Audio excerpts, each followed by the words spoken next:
This is Drew with thepodcastingstore.com, your one-stop shop for all things podcasting and remote learning. Well, greetings and thank you so much for watching another one of our videos. I want to show you some really cool tricks that you can do using the Zoom F3 field recorder. And this came up from a specific use case that we had at our recent Step Up Day over at Boomer Music. We wanted to make a video demonstrating a piccolo trumpet, and to do that, we wanted to record it being played. So I used the Zoom F3 field recorder to do that because of the 32-bit float. I knew there was no danger of clipping the signal.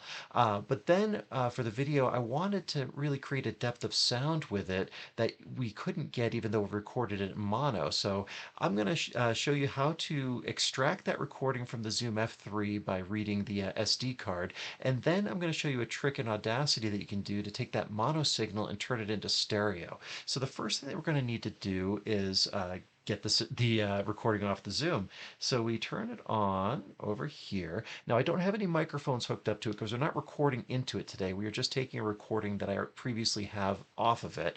And so to do that, we press the menu button, and then we're going to go down until we get to not using it as an interface, but using it as USB file transfer. So you hit enter, it's okay. So now I can read on my computer from that SD card as though it's another drive on my computer.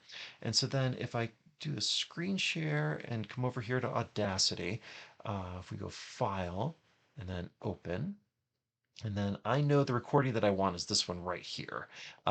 So if I open that, takes a second to get in there. Just looking at the waveform, you can see one of the immediate problems. So what I did with this, Shane Dool from the Eastman Company was there, and I asked him to, just record a quick intro on the piccolo.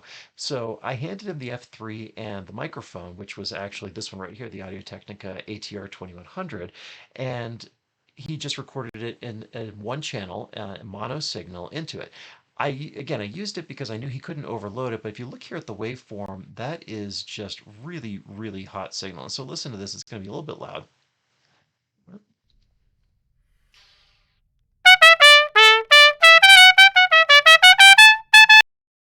Really, really loud. So first thing I'm going to do here is I'm going to select this track, put the effect on it, and go loudness normalization, minus 23 LUFS, and then bang. So you see right there how even though it looked like those waves were just completely clipped out and just wrecking everything, because of the 32-bit float allows for infinite headspace, we had plenty of room for those to come through and to sound clear. So here we are again. Very, very manageable. Now the only clip that I want is this one right here. So I'm going to delete everything after it and a whole bunch of stuff before it as well. And then if we go plus, so here is the clip that we're looking at. Actually, I'm going to grab that little bit off of the front. And here we are.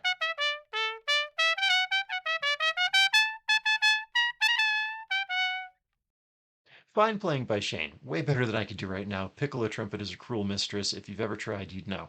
Um, And that sounded fine, and that would have been great for the video, but that mono signal sounds a little flat to me. So there's a really cool trick that I want to show you how to do that's going to make that into a stereo. So again, if you've got your stereo monitors on, you're going to want to have that ready to go. So we select that track, Control C for copy, and then we go tracks and add new, and we're going to add a new mono track, and then Control V and copy it onto there. So that's the same thing, both sides, left, right. This is going to be identical again here. Nothing there. So the cool trick here, if you zoom in a whole bunch on this, maybe not quite that far, and we make sure that these tracks aren't synced, and then you grab the bottom one and go right about like 0.05 seconds. That might be too much, but we'll try it out. And then take the top one, you pan it all the way left, and the bottom one pan it all the way right, and hear what that does.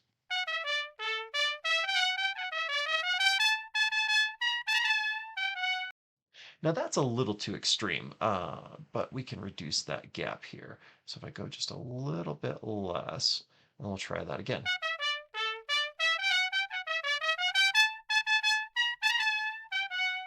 So we've effectively taken that mono signal and made it stereo.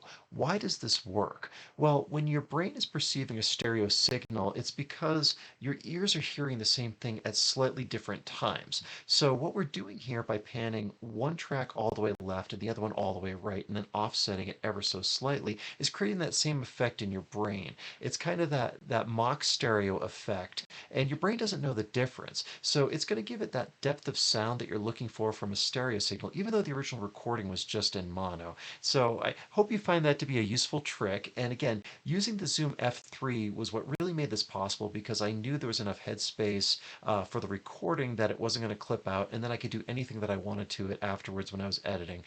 Thank you so much for watching. Like, share, subscribe, check out some of the other videos in the channel, and we'll catch up with you next time. If you're facing a unique problem with podcasting or remote learning, we can help.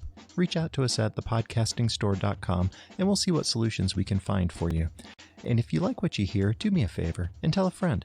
Follow us on Facebook, subscribe to our YouTube channel, and sign up for our e-newsletter, and you'll never miss another podcast or video again. This is Drew with thepodcastingstore.com. Thank you for listening.